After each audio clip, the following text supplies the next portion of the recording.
Welcome back to another Reptile Jones video, and we're going to be all over the place in this video. I got some updates and some stuff I want to share with you guys.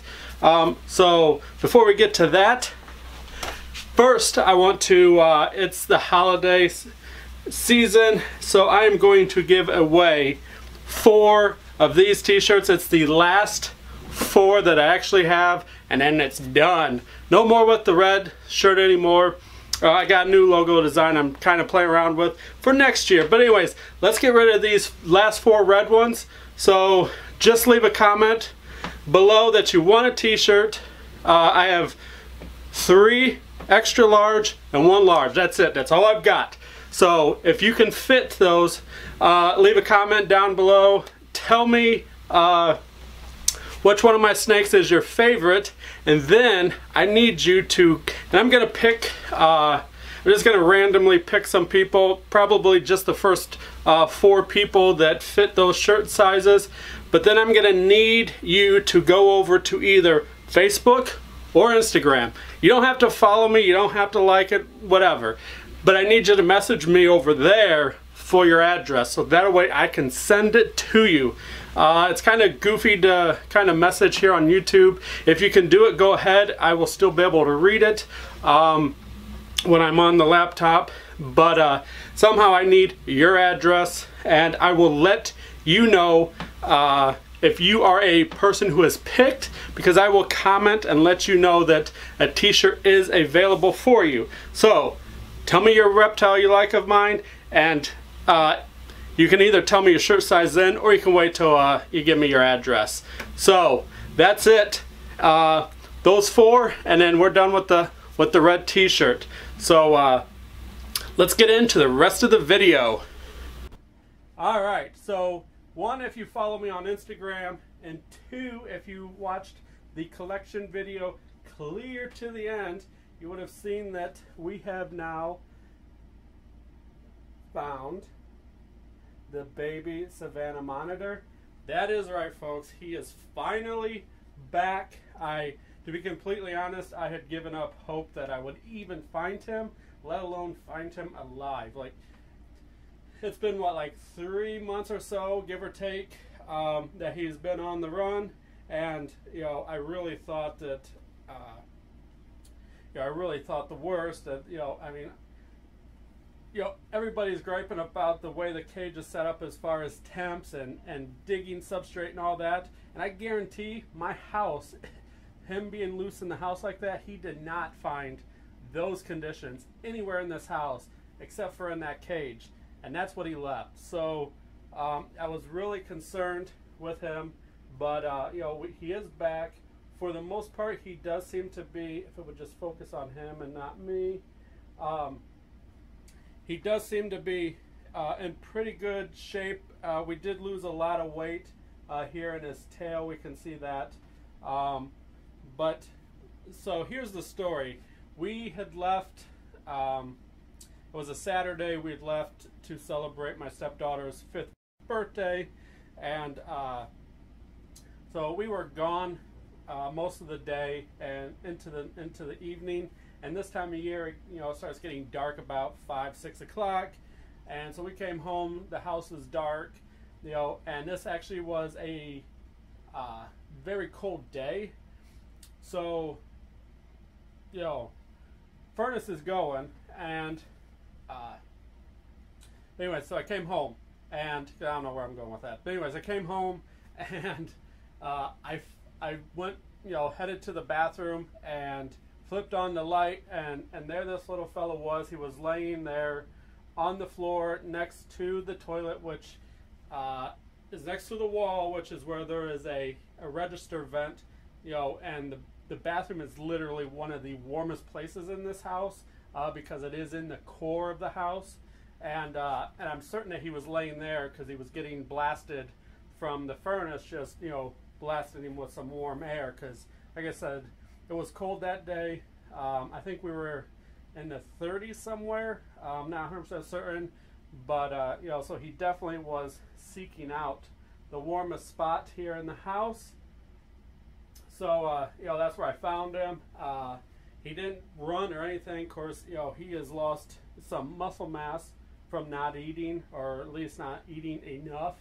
I'm certain he probably did find some spiders here and there, but you know, there ain't much meat on those legs. So, you know, the poor guy hasn't had a good solid meal and some time, and obviously water. Somewhere he has found water or something, because I really thought, you know, after a week of not, you know, getting to water, like that would be his demise, you know, dehydration.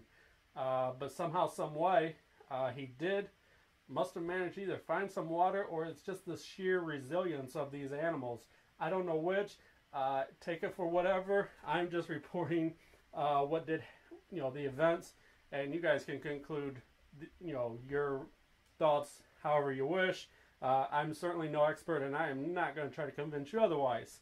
So, but anyways, he is back. He's eating. He's drinking.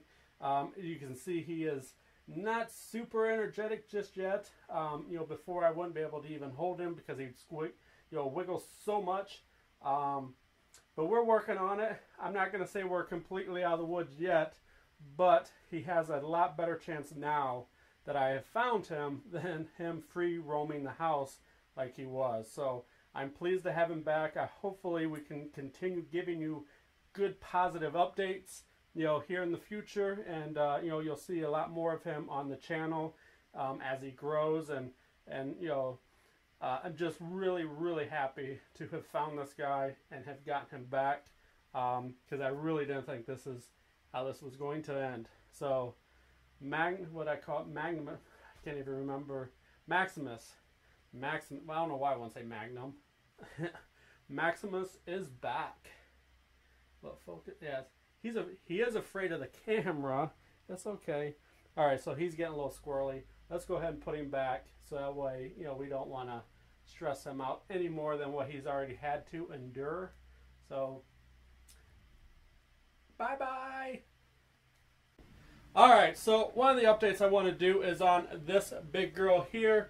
And, you know, I was talking about in the collection video that, you know, she has been a little bit, not aggressive, but, you know, I was talking about how she's been hissing when I would come and get inside her cage.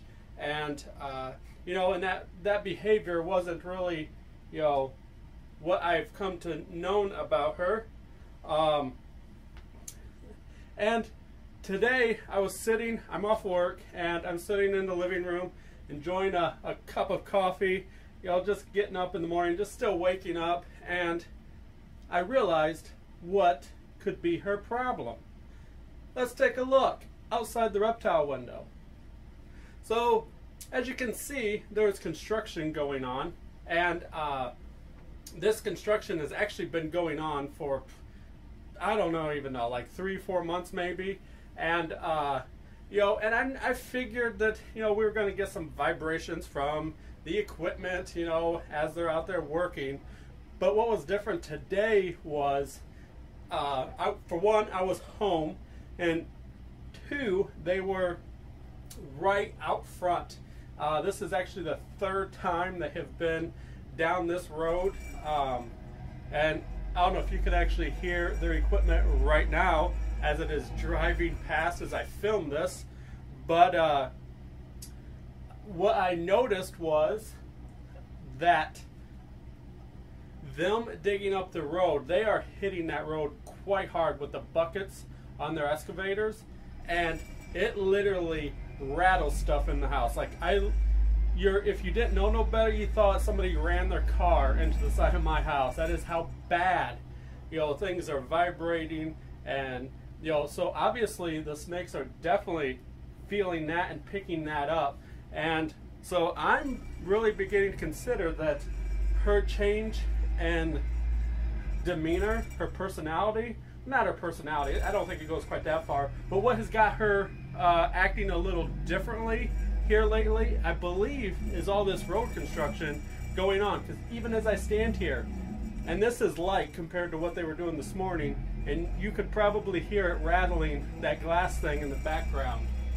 That's that Galileo temperature thing up there on the shelf.